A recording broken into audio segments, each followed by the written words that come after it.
እንዲህ ይላል፣ ምስጋና የተመሰገነው ላደረገው ስጋሽ ሰላምታ ይገባል። ከፀሐይ ከጨረቃ ይልቅ ክብሩ ደምግባቱ አበራ። ከደስታ አለቃ ከልጅሽ ከአንቺም በቀር የሞትን ማሰሪያ የፈታ ሙታንንም ከሲኦል ያስነሳ የለም። አብረው ነው የፈቱት። ማርያም የሞትን ማሰሪያ ፈታለች፣ ሙታንንም ከሲኦል አስነስታለች ይላል። ይህም ብቻ አይደለም፣ ለኃጢአተኞችም ደግሞ ልሙት ብላ ሞታለች።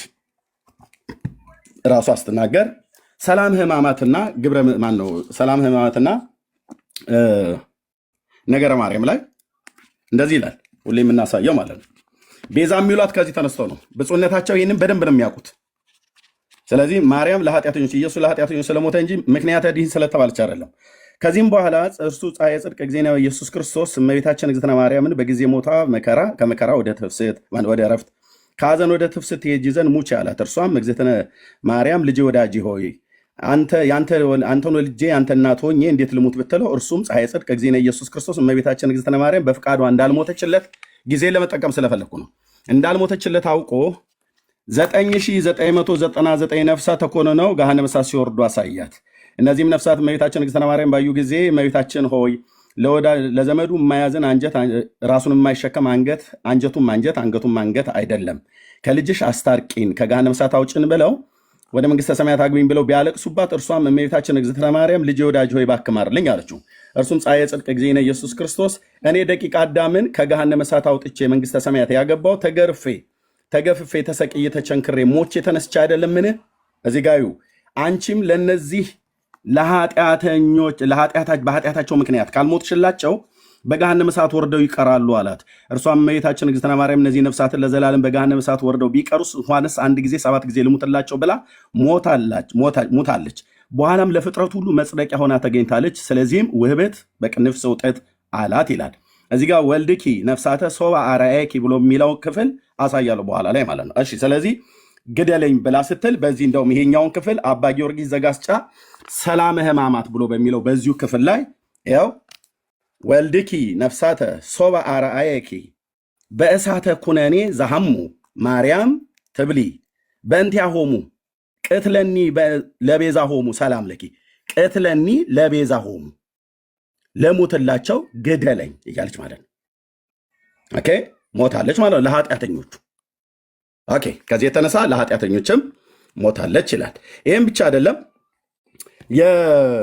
የቀደመው የአዳም መርገምና በደልና ኃጢአት በኢየሱስ ክርስቶስ ተነሳልን ብላ የምትል ቤተክርስቲያን በኢየሱስ ክርስቶስ ብቻ ሳይሆን በማርያምም ጭምር የተነሳልን ብላ እንደውም ባለቤትነቱን ከእሱ ላይ ነጥቃ ለእሱ ሁሉ እንደሰጠች በሐሙስ ውዳሴ ማርያም ላይ እንዲህ ይነበባል። አምላክን የወለድሽ እመቤታችን ሆይ ሁላችን እናገንሻለን፣ ይቅርታሽ ለሁላችንም ይሆን ዘንድ ነውና ሔዋንን ከእንጨት በልታ ባደረገችው አመፅ በባህሪያችን ያደረው የቀድሞውን እዚህ ጋ ይሉኝ የቀድሞውን እርግማን በእርሷ የጠፋልን በእርሷ የተባለችው በሔዋን አይደለም በማርያም ነው የጠፋልን እያሉ ነው። መጽሐፍ ቅዱስ ግን በክርስቶስ ነው ጠፋልን ብሎ የሚለው እንጂ በማርያም አልጠፋም። ማርያም መርገማችንን ያጠፋልን በበደላችን ምትክ የሆነው የሞተልን ቤዛችንን ኢየሱስ ክርስቶስን ወልዳልናለች እንጂ እሷ ቤዛ ሆና የቀድሞ መርገምን አላጠፋችልንም። በሐሙስ ውዳሴ ማርያም ላይ ይሆን እንደዚህ ይነበባል። የቀድሞ እርግማንን በእርሷ ያጠፋልን አምላክን የወለደች ድንግል ማርያም የሁላችን መመኪያ ናት ይላል። የሁላችን መመኪያ ናት። ስለዚህ መጽሐፋቸው አንደኛ ለኃጢአተኞች መድኃኒት እንደሆነች ይናገራል። ያው እዚህ ጋር ላሳይ። ለኃጢአተኞች መድኃኒት እንደሆነች ታምረ ማርያም የዘወትር መቅደም ቁጥር 33 እና ቁጥር 34 የካቲት ኪዳነ ምሕረት በሚነበበው ምንባብ ላይ ቁጥር 62 ላይ እንደዚሁም ማርያም ቤዛ ናት ብሎ የሚለው መልክዓ ፍልሰታ ተማኅፀንኩ እግዝእትየ ብሎ በሚለው ላይ እዛ ክፍል ላይ አለ። የሞትን ማሰሪያ ፈታለች፣ ሙታንም ከሲኦል አስነስታለች ከልጇ ጋር ሆነ አብረው ሞትን ማሰሪያ የፈታችው ኢየሱስ የሞትን ማሰሪያ ቢፈታ ሞትን ስላሸነፈ ነው። እሷ ግን የሞትን ማሰሪያ ልትፈታ አትችልም። ለእሷ የተሰጠ አይደለም። ሞትን ከእግዚአብሔር ልጅ ከኢየሱስ ክርስቶስ በስተቀር ያሸነፈ የለም።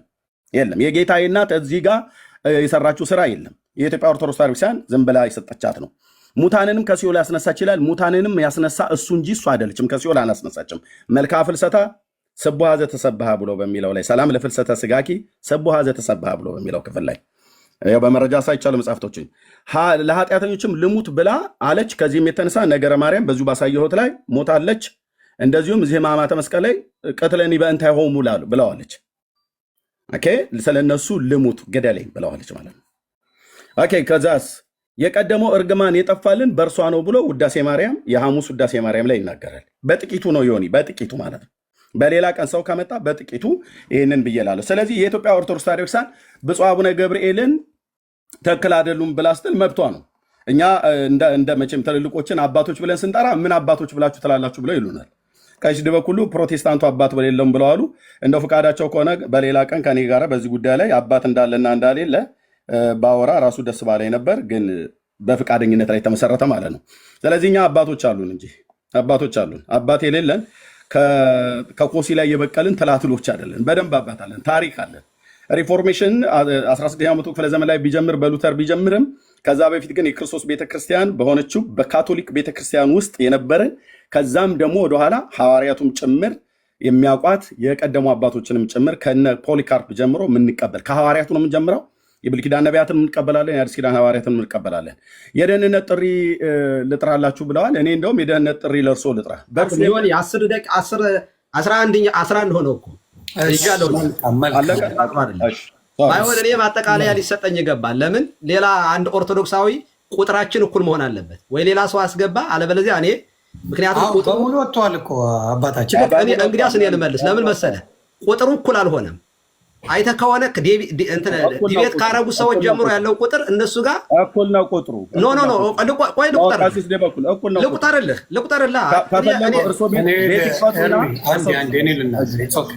እንቁጠርለት ስለነበሩ ልደት ነበረ። ልደት ቁጭ ብለው ነበር። ከሱ በፊት ተኬ የሚባል አብሮት ቁጭ ብለው ነበረ። መዝሙረ ያሬድ ነበረ። ከክርስቶስ ምናምን የሚባሉ ሰው ነበሩ። አራት ዮኒ ሰዎችን አይደለም የምንቆጥረው። እየተናገሩም ነበረ። የተናገሩት ኤፍሬምና ደግሞ ሳሚ ተናገረ። እሺ እኔ ልበልህና ኮሬክት አድርገህ ከተሳሳተ መልካም። ማነው ያሬድና ዲያቆን ያሬድና ኤፍሬም ተነጋገሩ። ከዚያ ቀጥሎ የኤርሚያስና ልደት ተነጋገሩ። ዝም ብለው የራሳቸው። ከዛ በኋላ ምረት የበዛለት ሳሚ የሚባለው ተናገረ። ከሱ በፊት ግን ኤርሚ ተናግሮ ነበር። ኤርሚያስ የሚባል ሌላ ኤችዲ የሚባል የኦርቶዶክስ ወንድሜ ገብቶ ተናግሯል። ከሁለታቸው ተቋርጦ ዲያቆን ያሬድ ከገባ በኋላ እኔ ሌላ ሰው ያወራ። አሁን ከዛ በኋላ ያለውን ነው የምነግርህ። መልካም። ከዛ በኋላ ሳሚ የሚባለው ከተናገረ በኋላ መምህር በረከት ተናገሩ። ከመምህር በረከት በኋላ ሜሎስ ተናገረ። ከሜሎስ ቀጥዬ እኔ ተናገርኩኝ። ኤርሚያስ ትርፍ ነው።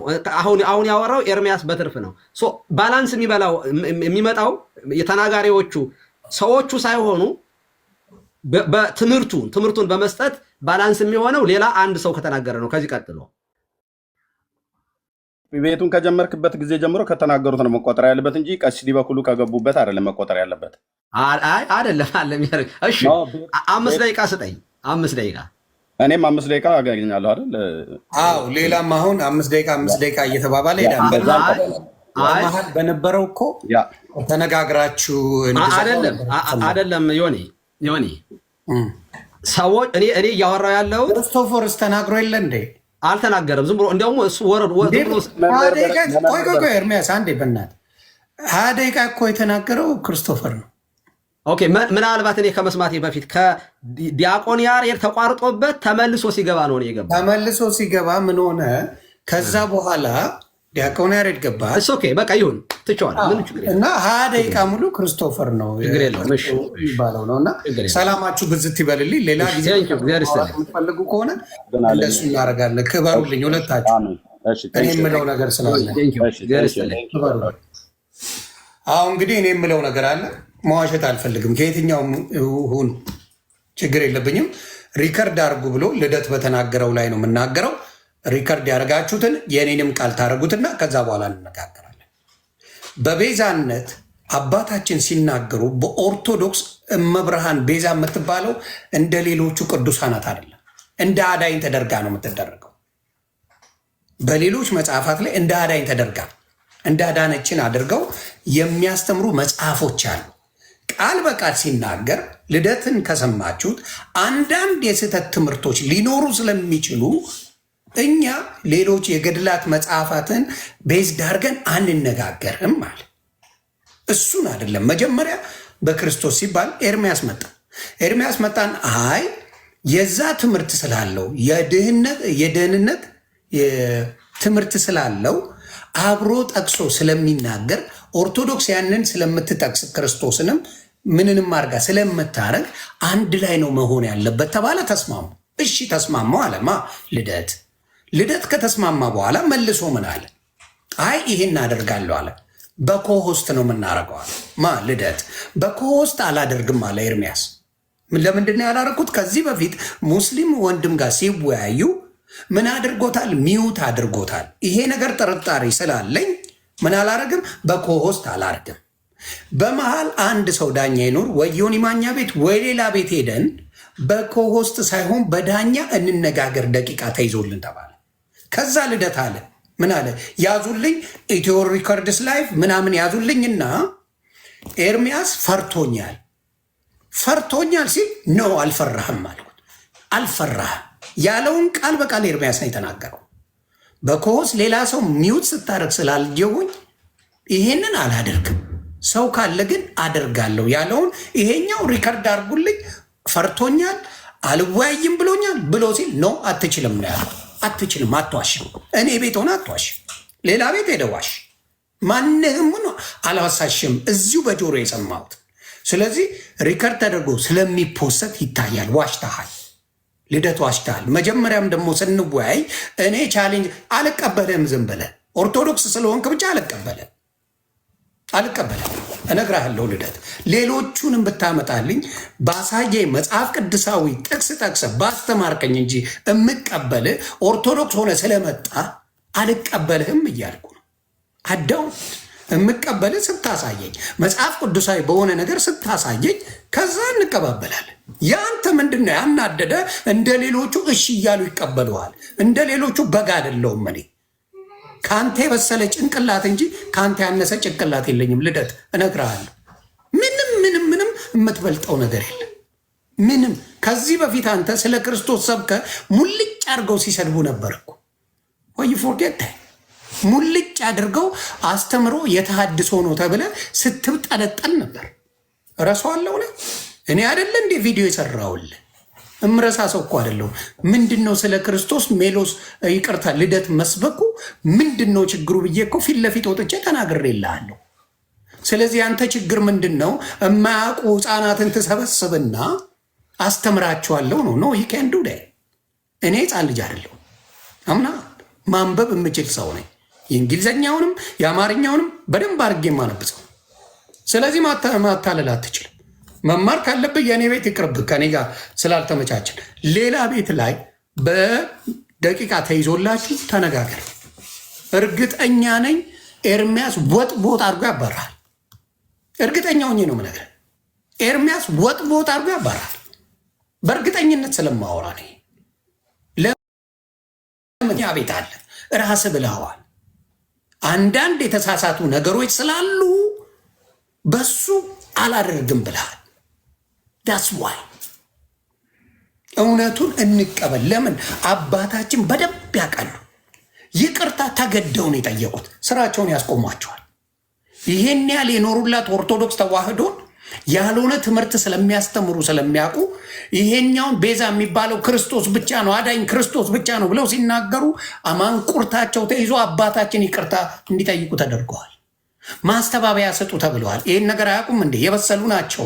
ስለ መጽሐፍ ቅዱስ የገለጡ ናቸው። ኦርቶዶክስን ለብዙ ዘመናት የኖሩ አባት ናቸው። እስስታቸው ተይዞ ነው ይቅርታ የጠየቁት። እስስታቸው ተይዞ የውሸት ትምህርት ቀጥላችሁበታል። የማጭበርበር ትምህርት ቀጥላችሁበታል። አሁንም ነግረሃለሁ፣ ከክርስቶስ ውጭ አዳኝ የለም እያልኩ እንደፈለግ መስደብ ትችላለህ። የክርስቶስ ወታደር ነኝ። ማንም አያድነኝም። መዳን በሌላ በማንም የለም፣ በክርስቶስ ነው ይላል መጽሐፍ ቅዱስ። አዳኝ ነው፣ ቤዛ ነው። ከዚህ ልትንፈራፈር የምትሞክርበት መንገድ ማንንም አያስኬድህም። የትም መደበቅ አትችልም። ስለዚህ የክርስቶስ ቀናተኛ አምላክ ነው ብሎ መጽሐፍ ቅዱስ ይናገራል። ይህንን ለማጭበርበር ለምንድን ነው የምትሄዱት? የምን የሌለ ነገር ይዞ መጎተት ፈለጋችሁ? አባታችን የተናገሩት በደንብ ገብቶናል። እኛ ኦርቶዶክስ ልጆች ገብቶናል። የእናንተ ማጭበርበር ነው ያልገባኝ። ስጦታ ማለት ነው ቤዛ። የማዳን ህይወቱን ከፍሎ ያዳነን ግን ክርስቶስ ብቻ ነው ቤዝነት ያለው። የሌሎቹንም ሁላችንም። እኔ እኮ ለልጄ ዕቃ ስገዛለት እሰጥችዋለሁ፣ ቤዛ ነኝ። የወር ደመወዙ ቤዛ ነው። ብዙ ነገር ቤዛነት አለ። የአዳኝነት ማንነት ያለው ግን ክርስቶስ ይባላል። ስለዚህ እናንተ ስድብ እኔ ቀለቤ ነው፣ ጣጣ የለ። ሀቅን ግን በክርስቶስ ማንንም ነው አልሰማ። ማንም የፈለግከውን ይዘህ ብትመጣ በክርስቶስ የምደራደርበት መንገድ የለኝም። ስለዚህ እባካችሁ የማጭበርበር መንገድ አቁማችሁ ክርስቶስ ይሰበክበት። ክርስቶስ ቤዛ አዳኝ ነው ተብሎ ይሰበክበት። ይሄ ጭቅጭቅ ያስነሳው አባታችን ከክርስቶስ ውጭ ቤዛ የለም ስላሉ። እኔ አልጎረበጠኝም፣ ኦርቶዶክስ ነኝ። ለምን አልጎረበጠኝም ያሉት ስለገባኝ። እናንተ የጎረበጣችሁ ጴንጤ ሆንብን ብላችሁ ነው። የጴንጤ አባባል ነው። ማንም ማለት ይችላል። የመጽሐፍ ቅዱስ ቃል ከሆነ ለጴንጤ ማሰጠው ክርስቶስን እኔ ነኝ እንደምሰጠው። ክርስቶስ እኮ ለሁላችንም ይበቃል። ቅድም ወንድማችን ኤርሚ ኤችዲ ሲናገር የሰማሁት እና ቅር ያለኝ ነገር ቃል በቃል ልናገር፣ ሳመራይዝ እያረኩት ነው። በክርስቶስ ያልተስማማም በሌላ እንዴት ልንስማማ እንችላለን? ማን ነው አትስማማ ያለብረው? መጽሐፍ ቅዱሳዊ ትምህርት ነው ማውራት ያለብን አይደል? መጽሐፍ ቅዱስ ላይ ባለው ትምህርት ላይ የሚያከራክር ብዙ ሀሳብ የለንም። አባታችንን ለምን ጴንጤዎች አልተቃወሙም? አንድ ጴንጤ እኛ አባትን አልተቃወሙም። ለምን? ምን አገባችሁ? የእናንተን አንቀበልም ብለዋል እንዴ? አንድ ጴንጤ ብለዋል እንዴ? እኚህን አባት አንድ ፕሮቴስታንት መጥቶ የእኚህን አባት አባባል አንቀበልም፣ ኦርቶዶክስ ስለሆኑ አንቀበልም ብለዋል አላሉ። ሙሉ ጴንጤ መጥቶ አባታችን ትክክል ነው የተናገሩት ነው ያሉ። ለምንድን ነው የእኛ ሰዎች የራሳችን ኦርቶዶክስ እኚህን አባት ያልተቀበሉት? ለምንድን ነው? ምክንያቱም ሽቀላ አላ፣ ቢዝነስ አላ፣ ማጭበርበር አላ። ሰውን ብሬንዋሽ አድርጋችሁ የቅድስት ድንግል ማርያምን ክብር ያልሆነ ቦታ ሰጥታችሁ የእመቤታችን የክርስቶስ እናትን ክብር ሰማይ አድርሳችሁ የሌለ ቦታ ሰጥታችሁ የክርስቶስን ክብር ዝቅ አድርጋችሁ ነው የምታወሩት። ሁሉም እያልኩ አይደለም። እንደ አባታችን የገባቸው ግን በስነ ስርዓት ይሄን ጉዳይ ሲያስረዱ ይቅርታ እንዲጠይቁ አድርጋችሁ በደንብ አድርጋችሁ የተዋረዳችሁ የመሰላችሁ አላችሁ። ኖ የኦርቶዶክስ ወንድምና እህቶቼ ንቁሜ፣ የሚያድን ክርስቶስ ነው። አትደራደር፣ በሱ ጉዳይ እንዳትደራደር። ብቻውን ያድናል ክርስቶስ። መቼም የምሰብከው አባቴ ነው ክርስቶስ። በምሱ አልደራደርም። የፈለገው ነገር መቅረት ይችላል። ይሄ ማንም ስብከት አይደለም፣ መጽሐፍ ቅዱሳዊ ነው። ፈጥሬ የማወራው አይደለም። ፈጥራችሁ የምታወሩ ሌላ ጨምራችሁ ለሽቀላ የምታረጉ አላችሁ ነው። ስለዚህ ይህን ነገር ማለት ፈልጋለሁ። ልደት ግን ዋሽተሃል። 10 ምናምን ሺህ ሰው ባለበት ዋሽተሃል። ቅረጹ ብላ ይቀርጹታል። ደግሞ የኔ ወዳጆች በደንብ አድርገው አንተ ያልከውን ይቀርጻሉ፣ ኤርሚያስ ያለውን ይቀርጻሉ፣ እኔ ያልኩትን ይቀርጻሉ።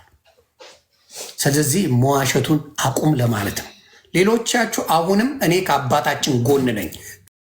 ከዚህ በፊት ለብቻው ዲሽታ ጌና ይቅርታ ጠይቅ ተብሎ ሲባል ለብቻዬ ቆሜ አይጠይቅም። ህዝባችን ይቅር ይባባል፣ የትግራይ ህዝብና ኢትዮጵያውያን ይቅር ይባባሉ ሲል እኔ ብያለሁ። ብቻዬን ስሰደብ ነበር። አሁንም ከኛ አባት ጎን ነኝ። አንድ ሰው ከሳቸው ጎን አልቆመም። የፈለግከውን ነገር አድርገኝ፣ በክርስቶስ አልደራደርም።